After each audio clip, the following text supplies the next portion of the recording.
अब ना जय फिलिस्तीन होगा ना जय हिंदू राष्ट्र गूंजेगा। शपथ के नियम बदल, ओम बिरला ने कस दिए पेच। इस बदलाव के साथ ही अब कोई भी सदस्य अपने मन से शपथ के दौरान कुछ भी अतिरिक्त शब्द या फिर कोई भी नारे नहीं लगा सकता है। निर्वाचित सांसद सदन के सदस्य के रूप में शपथ लेते समय कोई भी अतिरिक्त टिप्पणी नहीं कर सकते। पिछले दिनों सांसद में जब नए सांसद शपथ लेने पहुंचे तो उनकी शपथ का तरीका चर्चा में रहा। कुछ सांसदों ने ऐसे नारे भी लगाए कि बवाल हो गया। अब इन सबके बीच लोकसभा अध्यक्ष ओम बिरला ने पेच कस दिया है। उन्होंने शपथ के नियम 389 में संशोधन किया है। अब इसके मुताबिक निर्वाचित सांसद सदन के सदस्य के रूप में शपथ लेते समय कोई भी अतिरिक्त टिप्पणी नहीं कर सकते। अब नियम में क्या बदलाव आया है, आइए जानते हैं। असल में लोकसभा अध्यक्ष ओम बिरला ने सदन के कामकाज से संबंधित कुछ मामलों को विनियमित करने के लिए अध्यक्ष के निर्देशों में निर्देश 1 में एक नया खंड जोड़ा है जो नियमों का हिस्सा नहीं था।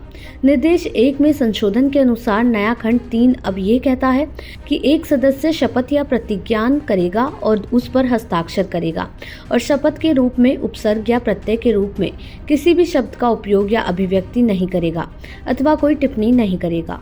नया खंड 3 अब ये कहता है कि एक सदस्य शपथ या प्रतिज्ञान करेगा और उस पर हस्ताक्षर करेगा और शपथ के रूप में उपसर्ग या प्रत्यय के रूप में किसी भी शब्द का उपयोग या अभिव्यक्ति नहीं करेगा और कोई टिप्पणी भी नहीं करेगा।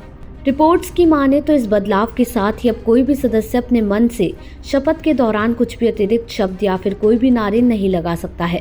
ये संशोधन पिछले सप्ताह शपथ लेते समय कई सदस्यों द्वारा जय संविधान और जय हिंदू राष्ट्र जैसे नारे लगाने की पृष्ठभूमि में आया है।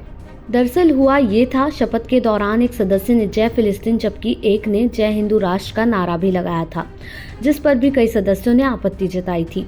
लोकसभा अध्यक्ष ने सदस्यों से शपथ लेते समय निर्धारित प्रारूप पर कायम रहने का आग्रह किया था, लेकिन इसका कोई असर नहीं हुआ।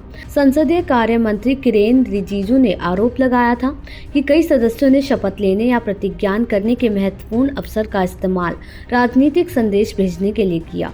आपको बता दें कि हाल ही में जब 18वीं लोकसभा के नवनिर्वाचित सदस्यों का शपथ ग्रहण हो रहा था तो उनमें से कुछ ने शपथ लेने के बाद अपनी ओर से नारेबाजी की थी। हैदराबाद के सांसद और AIMIM प्रमुख असदुद्दीन ओवैसी ने शपथ ग्रहण के बाद जय भीम जय मीम जय फिलिस्तीन का नारा लगाया था। इसके बाद सांसदों द्वारा शपथ ग्रहण के बाद नारेबाजी का एक सिलसिला शुरू हो गया था।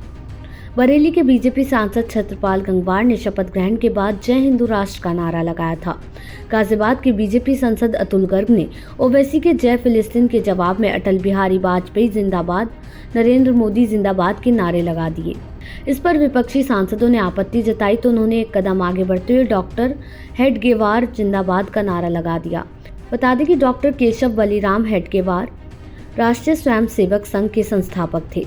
सांसदों के इस व्यवहार को लेकर स्पीकर ओम बिरला ने नाराजगी व्यक्त की थी और उन्होंने उसी वक्त संकेत दिए थे कि इस तरह की हरकत को रोकने के लिए वो सख्त कदम उठाएंगे। नियम 389 में बदलाव का उद्देश्य शपथ ग्रहण प्रक्रिया की पवित्रता को बनाए रखना है।